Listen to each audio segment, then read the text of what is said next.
Assalamu alaikum dear students, hope you are fine. Today we are going to study math lecture first about geometry. What we have learned, straight line. The shortest path joining two points is a straight line. Shortest path जो 2 points join करते हैं उसको straight line कहलाते हैं. We use a scale to draw a straight line. हम straight line draw करने के लिए जो है वो एक स्केल यूज करते हैं. स्ट्रेट लाइन है उसकी डिफाइन है.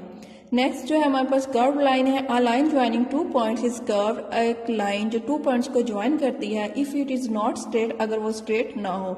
एक लाइन जो 2 पॉइंट्स को ड्रा करे बट वो स्ट्रेट ना हो, वो कर्व लाइन कहलाती है. नेक्स्ट जो है वो हमारी एक्सरसाइज 8A है. Draw some sleeping lines by joining the points को ज्वाइन करते हुए आपने स्लीपिंग लाइंस ड्रा करनी है. जैसे फर्स्ट वाली ड्रा की हुई है इसी तरह आपने नेक्स्ट भी ड्रा कर लेनी है. Draw some slanting lines by joining the points को ज्वाइन करते हुए आप लोगों ने स्लैंटिंग लाइन ज्वाइन करनी है. लाइक फर्स्ट वाली जैसे की हुई है इसी तरह आप लोगों ने बाकी भी कंप्लीट कर लेनी है. Tick the shapes which are made up of straight lines only. आपने उन शेप्स पे टिक करने हैं जहां पे स्ट्रेट लाइंस यूज की गई हैं. लाइक बी वाला पार्ट जो है वो यहाँ पे स्ट्रेट लाइन यूज करनी है. नेक्स्ट जो है वो आप लोगों ने करनी है. Join the pictures with their correct shapes. आपने पिक्चर के साथ जो करेक्ट शेप्स हैं उनके साथ उनको मैच करना है. फर्स्ट जैसे आइसक्रीम है, इसकी शेप बनी हुई है उसके साथ मैच की हुई है. मिल्क पैक है, उसके बाद सिलेंडर है. नेक्स्ट जो है वो फुटबॉल है.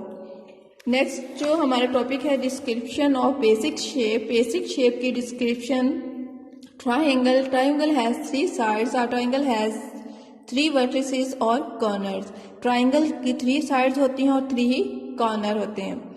Rectangle has 4 sides. Opposite sides are equal. It has 4 vertices और 4 corner. Rectangle की 4 sides होती हैं. जो opposite sides होती हैं इसकी जो ये वाली sides होती हैं वो equal होती हैं.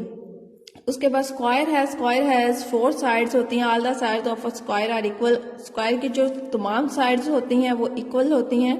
आ स्क्वायर हैज 4 वर्टिसेस. एक स्क्वायर के जो है वो 4 वर्टिसेस या 4 कॉर्नर होते हैं. वर्टिसेस मीन्स ये वाली जो साइड होती है ये वर्टिस है इसके, और ये वाली साइड जो है वो कॉर्नर है. नेक्स्ट जो है वो हमारी डिफाइन सर्कल है. A circle has no vertex. Circle के कोई वर्टेक्स नहीं होता. It is a close loop होती है. It can be traced with a 1 rupee coin. आप एक 1 रुपी कॉइन के साथ इसको जो है वो ट्रेस कर सकते हो. कैरोन कॉइन्स एक्सेट्रा. ये जो 4 डिफाइंस है ये और 4 डिफाइंस और स्ट्रेट लाइन और कर्व लाइन की डिफाइन एज अ होमवर्क है जो आप लोगों ने राइट भी करना है और लर्न भी करना है. एज असाइनमेंट सबमिट भी करवाना है. अगर वीडियो की समझ में ना आए तो आप इसको दोबारा रिपीट कर सकते हो. अगर फिर भी कोई प्रॉब्लम हो तो नीचे डिस्क्रिप्शन में दिए गए नंबर पर कॉन्टैक्ट करें. Thank you for watching.